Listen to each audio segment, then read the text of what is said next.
नमस्कार, कैसे हैं आप सभी। मैं हूं आपकी दोस्त सारिका त्यागी, जो रोज लाती हूं छोटी छोटी प्यारी प्यारी स्टोरीज।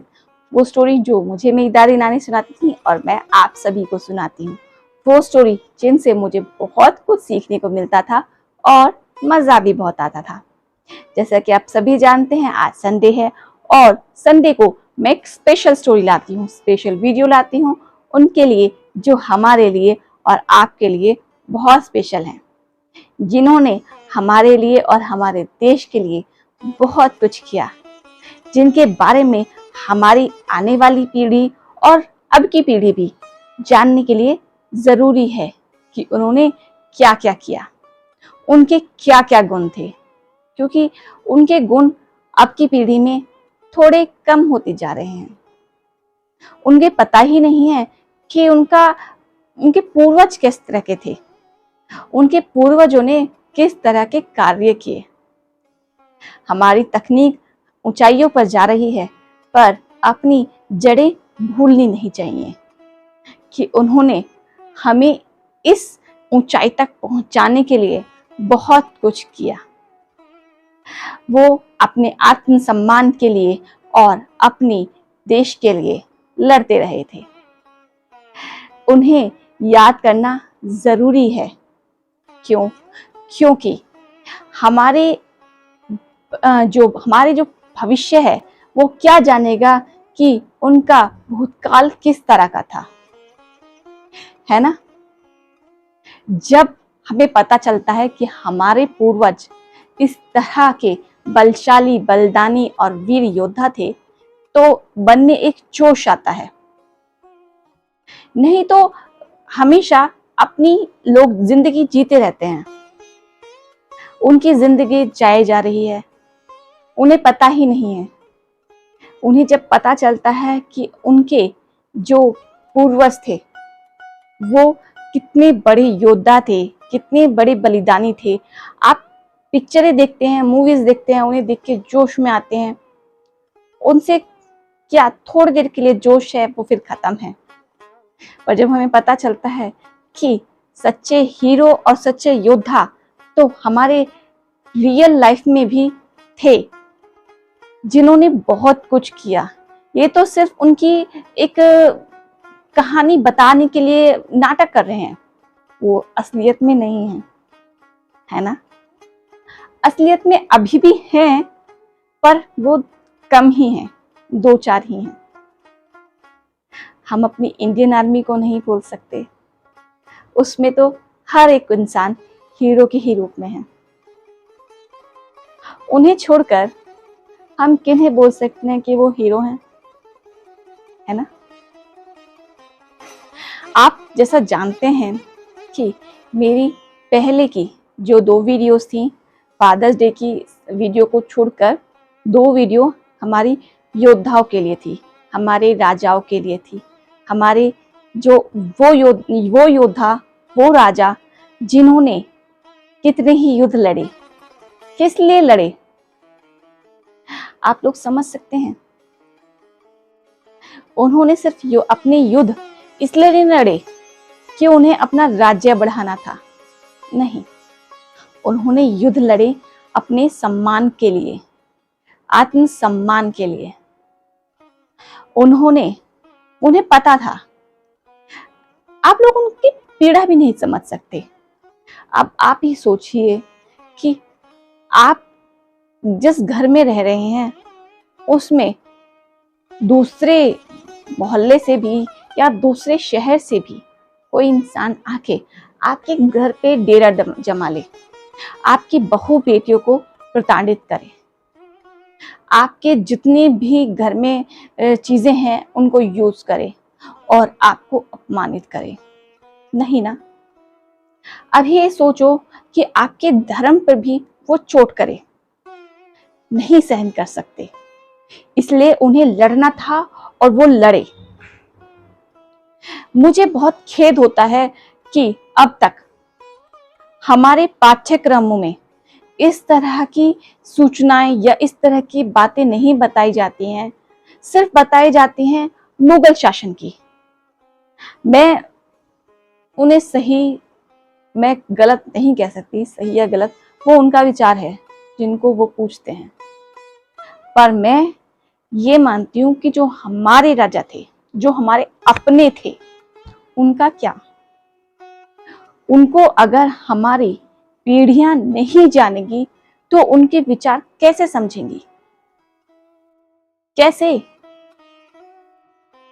जो दूसरे देशों से आए हुए राजा जो भी थे, वो उनके बारे में, उनके समय, उनके काल, सब कुछ पाठ्यक्रमों में आता है।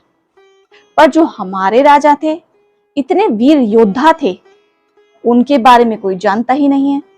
उनकी बनाई गई इमारतें जानता ही नहीं है।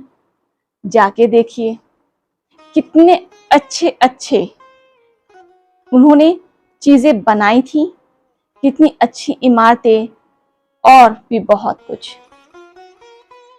जब तक हमारी पीढ़ियां जानेंगे नहीं, उन्हें समझेगी नहीं, तो क्या लाभ होगा?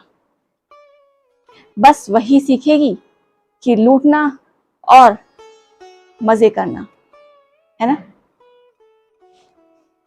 दूसरों की महानता उनकी दिखाई जाती है जो दूसरे देश के थे, जिन्होंने दूसरे की बहु बेटियों को लूटकर शादी की।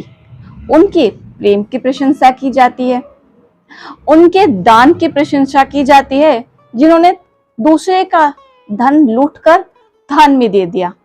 क्या लाभ है उस दान का, बताइए? फिर भी उन्हें महान बताया जाएगा।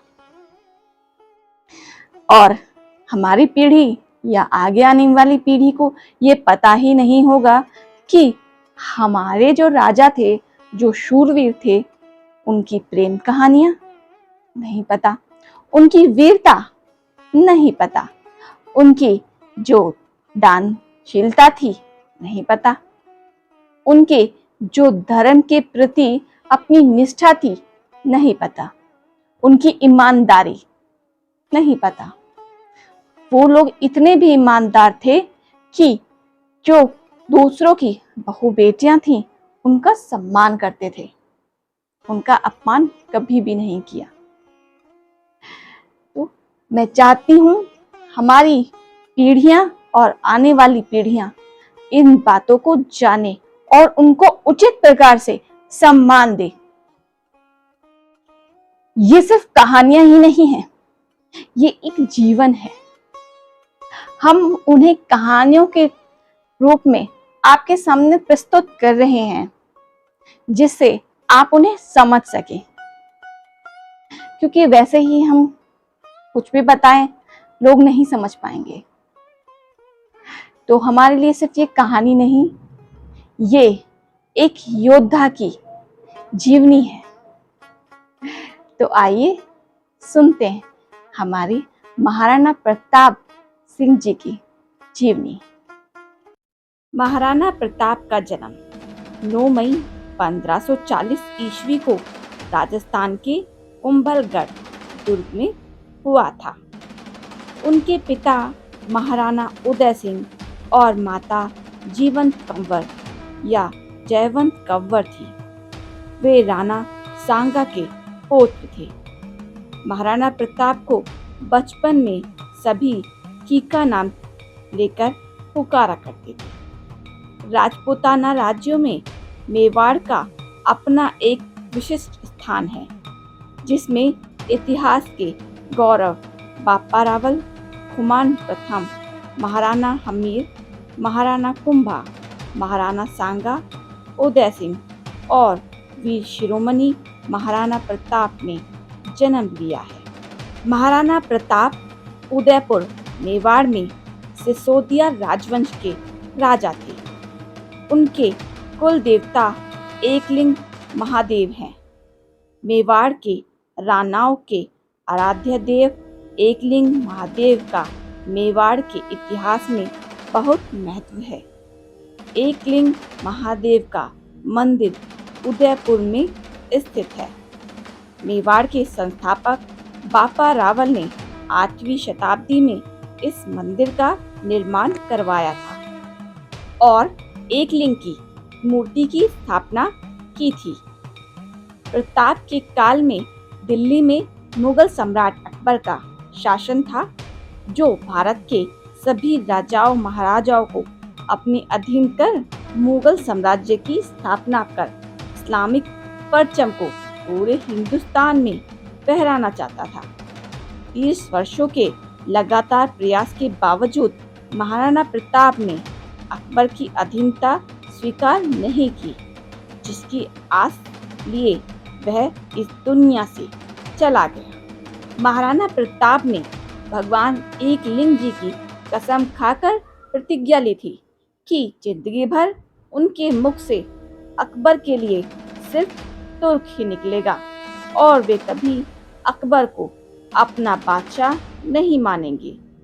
अकबर ने उन्हें समझाने के लिए 4 बार शांति दूतों को अपना संदेशा लेकर भेजा था, लेकिन महाराणा प्रताप ने अकबर के हर प्रस्ताव को नामंजूर कर दिया था। महाराणा प्रताप के पास उनका सबसे प्रिय घोड़ा चेतक था। महाराणा प्रताप जिस घोड़े पर बैठते थे, वह घोड़ा दुनिया के सर्वश्रेष्ठ घोड़ों में से एक था। ऐसा कहा जाता है कि महाराणा प्रताप तब 72 किलो का कवच पहनकर 81 किलो का भाला अपने हाथ में रखते थे। भाला, कवच और ढाल तलवार का वजन कुल मिलाकर 208 किलो था। राणा 208 किलो वजन के साथ युद्ध के मैदान में उतरते थे। सोचिए तब उनकी शक्ति क्या रही होगी। महाराणा प्रताप का राज्याभिषेक गोगुंदा में हुआ था। युद्ध की विभीषिका के बीच राणा उदय सिंह ने चित्तौड़ त्याग कर अरावली पर्वत पर डेरा डाला और वहां उदयपुर के नाम से नया नगर बसाया, जो उनकी राजधानी भी बनी। उदय सिंह ने अपनी मृत्यु के समय भटियानी रानी के प्रति आसक्ति के चलते अपने छोटे पुत्र जगमल को गद्दी सौंप दी थी, जबकि प्रताप ज्येष्ठ पुत्र होने के कारण स्वाभाविक उत्तराधिकारी थे।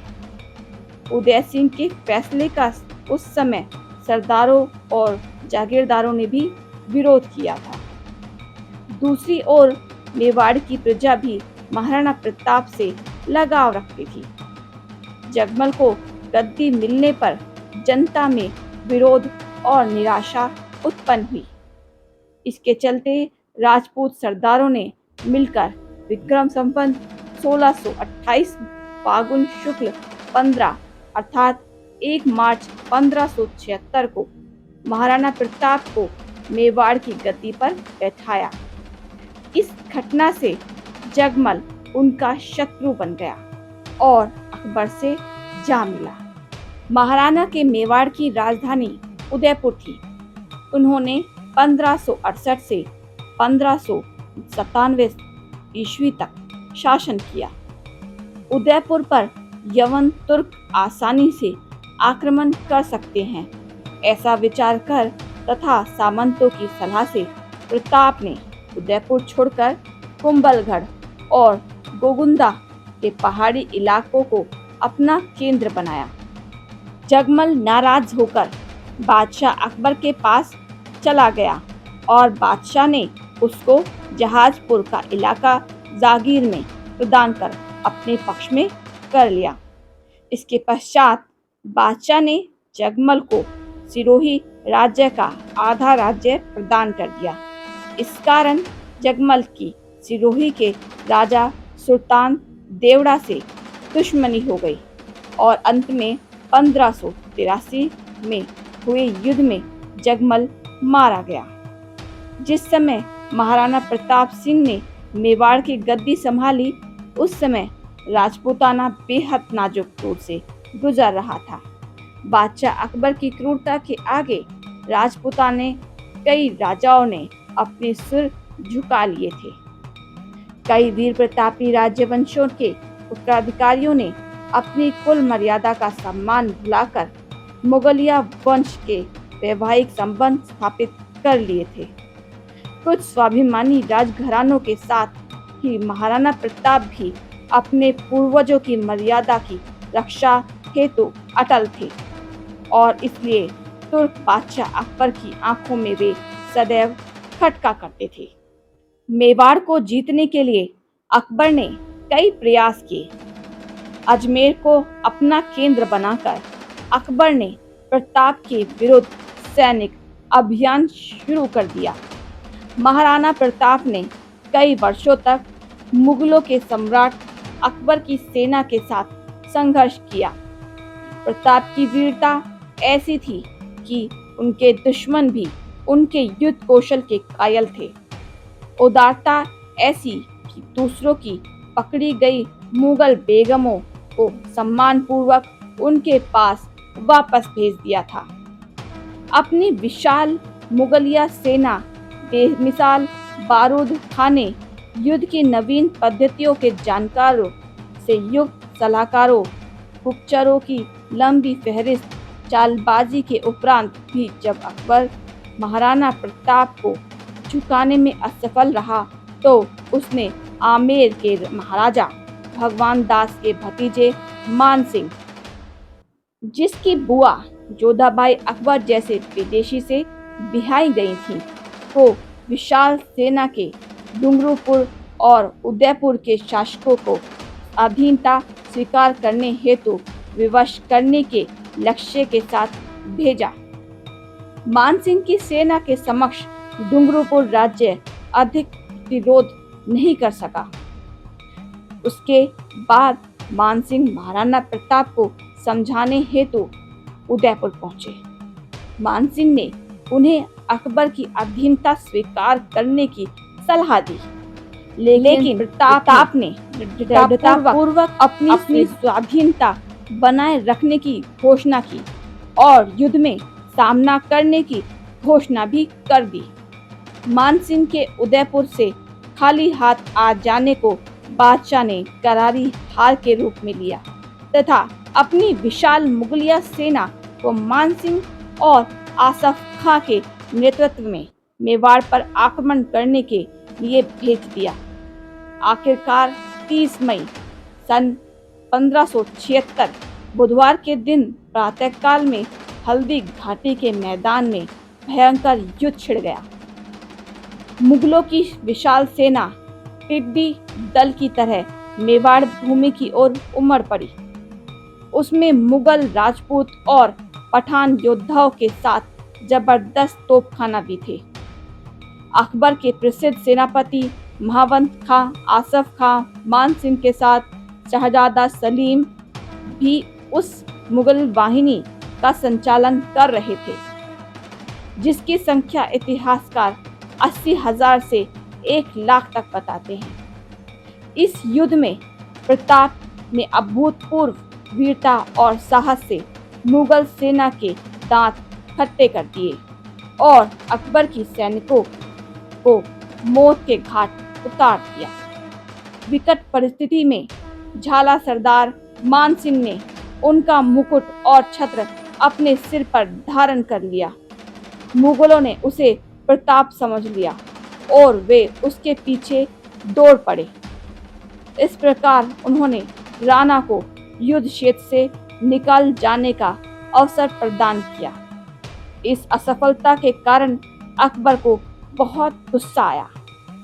उसी दौरान अकबर संवत विक्रम संवत 1633 में शिकार के बहाने इस क्षेत्र में अपने सैन्य बल सहित पहुंचे और अचानक ही महाराणा प्रताप पर धावा बोल दिया।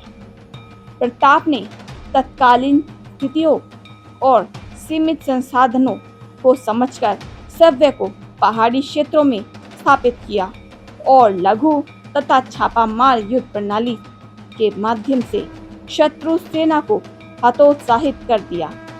बादशाह ने स्थिति को भांपकर वहां से निकलने में ही समझदारी समझी। एक बार के युद्ध में महाराणा प्रताप ने अपने धर्म का परिचय दिया और युद्ध में एक बार शाही सेनापति मिर्जा खान के सैन्य बल ने जब समर्पण कर दिया था तो उनके साथ में शाही महिलाएं भी थी। महाराणा प्रताप ने उन सभी के सम्मान को सुरक्षित रखते हुए आदरपूर्वक मिर्जा खान के पास पहुंचा दिया। बाद में हल्दी घाटी के युद्ध में करीब 20,000 राजपूतों को साथ लेकर महाराणा प्रताप ने मुगल सरदार राजा मानसिंह के 80,000 की सेना का सामना किया। इसमें अकबर ने अपने पुत्र सलीम मतलब के जहांगीर को युद्ध के लिए भेजा था। जहांगीर को भी मुंह की खानी पड़ी और वह भी युद्ध के मैदान को छोड़कर भाग गया। बाद में सलीम ने अपनी सेना को एकत्रित कर फिर से महाराणा प्रताप पर आक्रमण किया और इस बार भयंकर युद्ध हुआ। इस युद्ध में महाराणा प्रताप का प्रिय घोड़ा चेतक घायल हो गया था। राजपूतों ने बहादुरी के साथ मुगलों का मुकाबला किया, परंतु मैदानी तोपों तथा बंदूकधारियों से सुसज्जित शत्रु की विशाल सेना के सामने समूचा पराक्रम निष्फल रहा।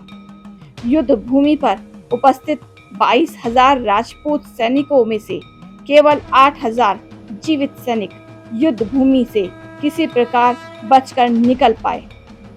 महाराणा प्रताप को जंगल में आश्रय लेना पड़ा। महाराणा प्रताप का हल्दी घाटी के युद्ध के बाद का समय पहाड़ों और जंगलों में ही व्यतीत हुआ। अपने गुरिल्ला युद्ध नीति द्वारा उन्होंने अकबर को कई बार मात दी। महाराणा प्रताप चित्तौड़ छोड़कर जंगलों में रहने लगे। महारानी सुकुमार, राजकुमारी और कुमार घास की रोटियों और जंगल के पोखरों के जल पर ही किसी प्रकार जीवन व्यतीत करने को बाध्य हुए। अरावली की गुफाएं ही अब उनका आवास थी और शिला ही सैया थी। महाराणा प्रताप को अब अपने परिवार और छोटे छोटे बच्चों की चिंता सताने लगी थी। मुगल चाहते थे कि महाराणा प्रताप किसी भी तरह अकबर की अधीनता स्वीकार कर दीन इलाही धर्म अपना ले। इसके लिए उन्होंने महाराणा प्रताप तक कई प्रलोभन संदेश भी भिजवाए, लेकिन महाराणा प्रताप अपने निश्चय पर अड़ग रहे। प्रताप राजपूत की आन का वह सम्राट, हिंदुत्व का वह गौरव सूर्य इस संकट त्याग तप में अड़िग रहा। कई छोटे राजाओं ने महाराणा प्रताप से अपने राज्य में रहने की गुजारिश की, लेकिन मेवाड़ की भूमि को मुगल आधिपत्य से बचाने के लिए महाराणा प्रताप ने प्रतिज्ञा की थी कि जब तक मेवाड़ आजाद नहीं होगा वे महलों को छोड़ जंगलों में निवास करेंगे। स्वादिष्ट भोजन को त्याग कंदमूल और फलों से ही पेट भरेंगे, लेकिन अकबर का आधिपत्य कभी स्वीकार नहीं करेंगे। जंगल में रहकर ही महाराणा प्रताप ने भीलों की शक्ति को पहचान कर छापामार युद्ध पद्धति से अनेक बार मुगल सेना को कठिनाइयों में डाला था।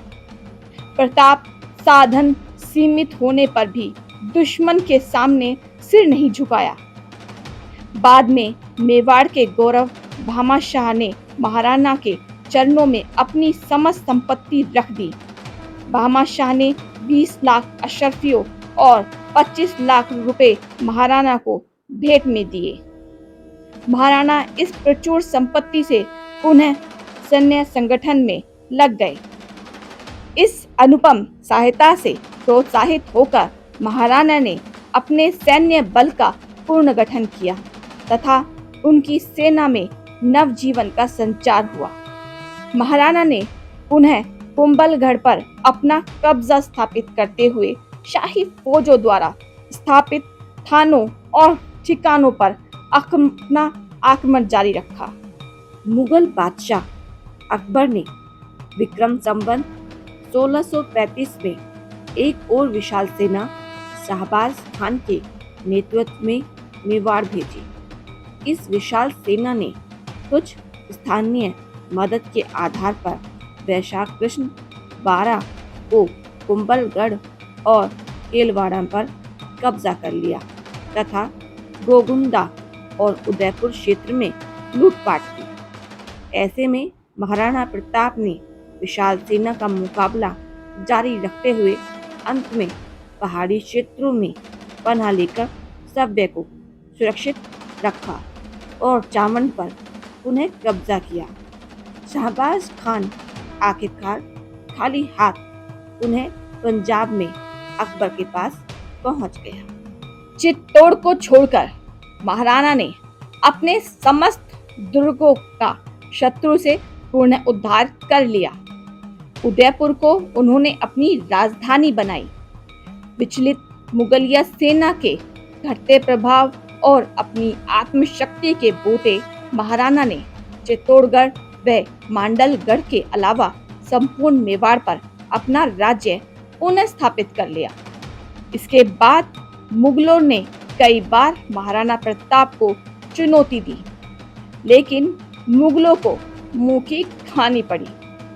आखिरकार युद्ध और शिकार के दौरान लगी चोटों की वजह से महाराणा प्रताप की मृत्यु 1557 को चावंड में हुई। 30 वर्षों के संघर्ष और युद्ध के बाद भी अकबर महाराणा प्रताप को न तो बंदी बना सका और न ही झुका सका। महान वो होता है जो अपने देश, जाति, धर्म और संस्कृति की रक्षा के लिए किसी भी प्रकार का समझौता न करे और सतत संघर्ष करता रहे। ऐसे ही व्यक्ति लोगों के दिलों में हमेशा जिंदा रहते हैं।